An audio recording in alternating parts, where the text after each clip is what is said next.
Welcome Changelings, Tova here with a new card play practice to share with you. If you are new to my channel, welcome. I'm Tova. Please go ahead and hit subscribe. I am the creator of the Whole Health card deck of 50 practices to support wellness and well-being in body, mind, and spirit.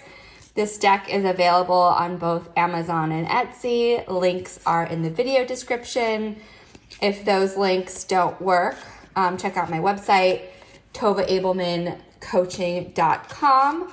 I also developed the Whole Health Mindful Behavior app, which is available in both the App Store and on Google Play. Similar instructions for how to find that app in the app stores. There's a free 1-week trial period, and then it's a paid subscription. So definitely be sure to check that app out as well.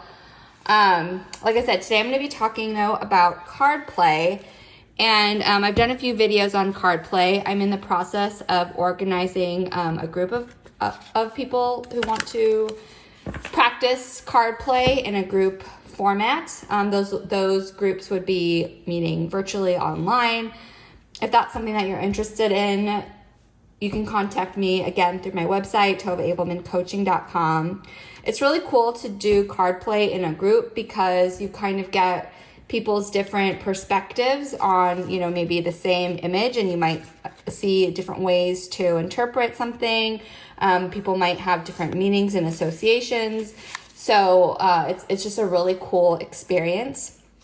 Yesterday in my video on the function of thinking, which is a practice for my card play deck, I talked a little bit about mind wandering, and I was just reading some more about mind wandering today. And it can, like I said in my video, mind wandering can have benefits, and it can also be problematic depending on, what function it has. But one of the cool things about card play, when we are free associating, as in so many card play practices, it is a really potent practice to foster creativity and well-being. So I thought that was pretty cool. In this practice though today, you will basically need one imagery type of deck of your choosing. You can use optional like word cards. Sometimes oracle decks can function as like a concept card or a word. I'm using a deck of words that I put together myself. This isn't available anywhere else, but I'll show you how that works. Again, it's optional. You don't necessarily need to use that. And this practice is called like card identity, for lack of a better term. But essentially, you will be using a card and then using the imagery, some aspect of it, describe yourself. So you can incorporate the actual imagery. You might just tune into like the lines, the colors, the shapes, maybe the emotions that are being expressed. So a little bit more of an abstract element in the image. And you're relating them to yourself in this moment as you are, right now. And again, that is a process of free associating, right? So, here's this picture of like this kid and some stuffed animal and like a boat. How I would relate to myself, how I would relate this to myself if I chose this card might be more abstract. It might be something related to education or something else that's not necessarily explicitly directly this exact image, right? Like this isn't me, this isn't me. There might be some other element, maybe the color red, and then I think about how something relates to me with the color red, like I'm wearing a red shirt right now. So there's a lot of ways to do this, and I will, demonstrate, of course. So, per usual, you will shuffle your cards and then lay out 9 of them. That's the way that I'm going to do it. You can use whatever method that you want, but I'm going to be using my intuition method from 9 cards. So I'm going to lay these out face up. So 1, 2, 3,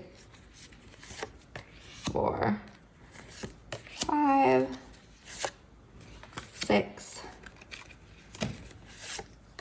7, 8, 9. Okay, so So I am just going to look at these and kind of choose one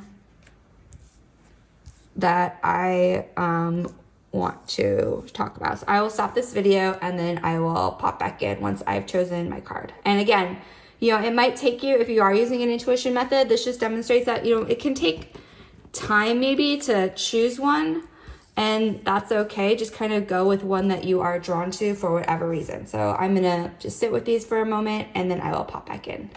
Okay, so I chose this card. And I really kind of am picking up on this character, and just it looks like this character is feeling a lot of anxiety, maybe some fear. So I'm definitely tuning into that feeling state. I'm not going to go too much more into that, but you know, if I was really doing this, you know, in a group with other people, or even if I was going to go and journal about this, I might write a little bit more, again drawing on, you know, how I'm relating to this imagery. There's this figure clearly wanting, you know, me or this character to do something. If I'm relating to this character, who might this figure be, or what might this figure be in my own life? What is, like, and it looks like they're wanting this character to go through this burning hoop. So what is the burning hoop in my life? So those are things, or those are ways that I might start to, you know, relate this image to myself right now. But, you know, knowing that I'm choosing it because of that underlying core element of anxiety and fear that's being conveyed here. Now, the next step, like I said, is to draw a word card and to see how that might impact or change your understanding and meaning of the card that you just drew. So I'm randomly just going to choose one here. Magic. Okay. So how might that impact or change my understanding of this card, and how I'm thinking of how it relates to me is kind of the process that you would go. And again, this is almost like as though it were an oracle card. You know, maybe it would take some kind of magic for this character to go through the burning hoop. Like, it's not going to be anywhere in the realm of the realistic. So what kind of magic what would that look like? And what's really cool is we are in the dramatic realm right now. And so you can use magic, right? This character can use a magical tool or a magical something else. So what might that look like? And then what's really cool is you can expand that into your own life, right? Symbolically.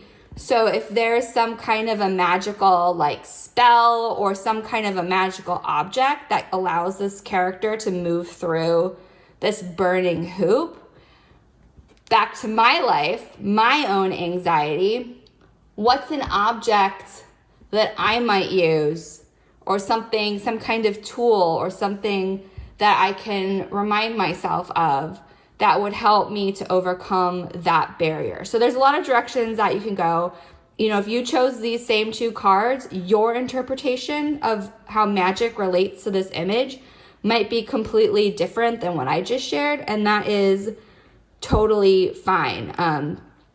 So, you know, the fact that there's a mouse who's in kind of this authoritative role is not real. It's not realistic, right? So there's that magical element too. And, you know, maybe another interpretation is that the power that this character is giving to this character and to this feared process is a kind of magic, right? They're imbuing these two elements with a power that maybe they don't have. You know, that this character can actually take back its power. So there's a lot of really cool ways that you can go with this. That's why, you know, you might want to sit with it. You might want to journal with it. But this is just a process to show how you might start to use an imagery card and picking up on any kind of element of it to talk about yourself. Maybe you identify with this character. Maybe you just identify with, it looks like a thimble of some kind. Maybe that gets you thinking about, you know, knitting or sewing or something. This almost looks like Jaws or a trap. Maybe think of the dentist. I don't know. There's a lot of really cool ways you can go getting started with the prompt and then using free association to your own experiences to relate your own personal self to the cards. I hope this was helpful. If you made it this far, drop a unicorn emoji in the comments, and I will see you next time.